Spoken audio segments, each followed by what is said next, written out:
E a gente está na semana da Páscoa. O que significa Páscoa para o cristão?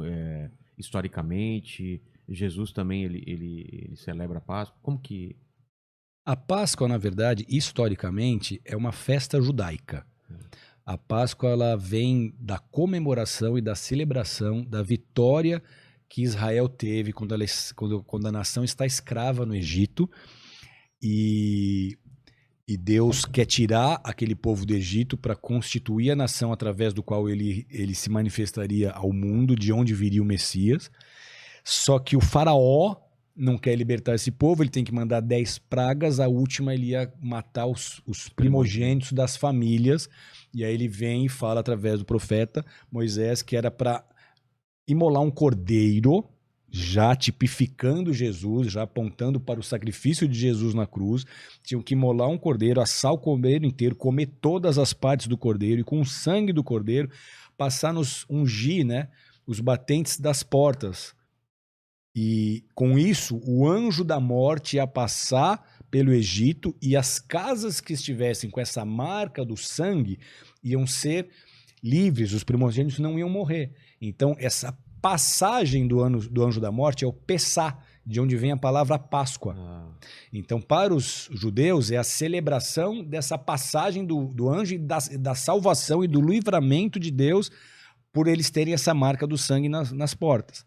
Para o cristão, é muito interessante isso, porque além de o cordeiro representar Jesus, que é chamado de cordeiro infinitas vezes, ou muitas vezes no Novo Testamento, principalmente Apocalipse, para o cristão, o cordeiro pascual, que é Jesus, morreu exatamente no dia da festa da Páscoa. Ou seja, cumprindo também essa profecia de que ele é o cordeiro.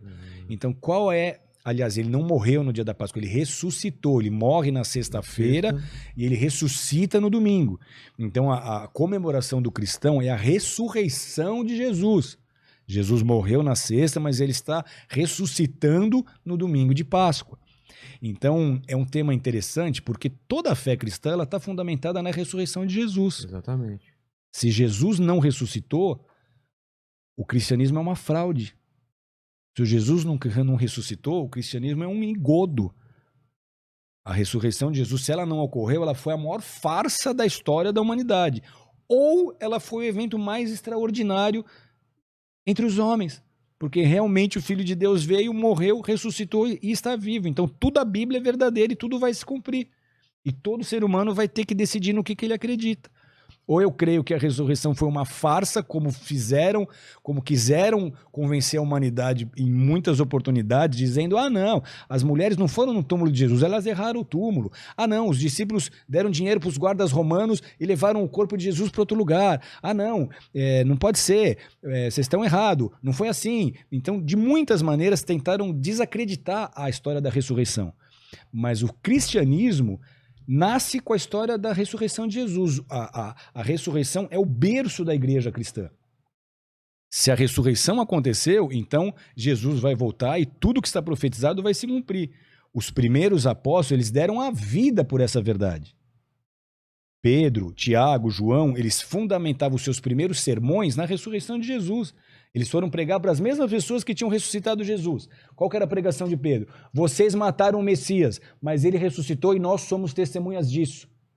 E 3.000 se convertiam, 5.000 se convertiam, porque realmente eles começaram a perceber que Jesus era o Messias, principalmente por os eventos sobrenaturais que permearam tanto a crucificação quanto a ressurreição.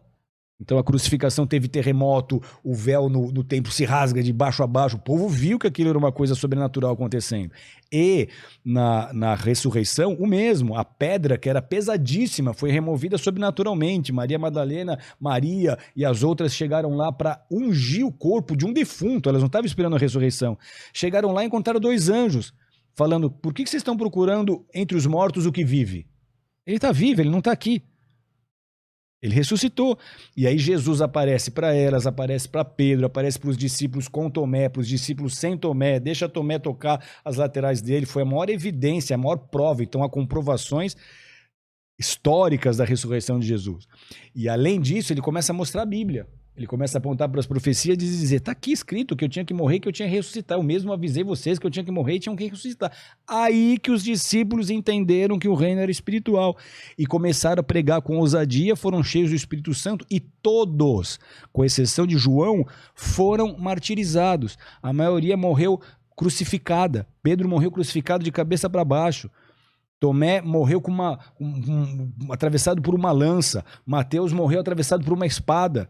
Judas Tadeu também. Então, por quê? Você acha que eles iam morrer por uma mentira? Eles dariam a vida dela por isso? Estevão morreu apedrejado porque ele viu Jesus ao lado de Deus, ele foi crucificado, foi apedrejado. Paulo morreu decapitado. Então, esses homens deram a vida dele pela ressurreição, crendo na verdade da ressurreição. Durante os 4 primeiros séculos da igreja cristã, milhares de cristãos foram queimados, foram destruídos por feras nas arenas do Coliseu, foram espetáculo, os seus assassinatos foram espetáculo para os imperadores no Circo Máximos, em outros circos romanos. Por que eles dariam a vida se isso fosse uma mentira?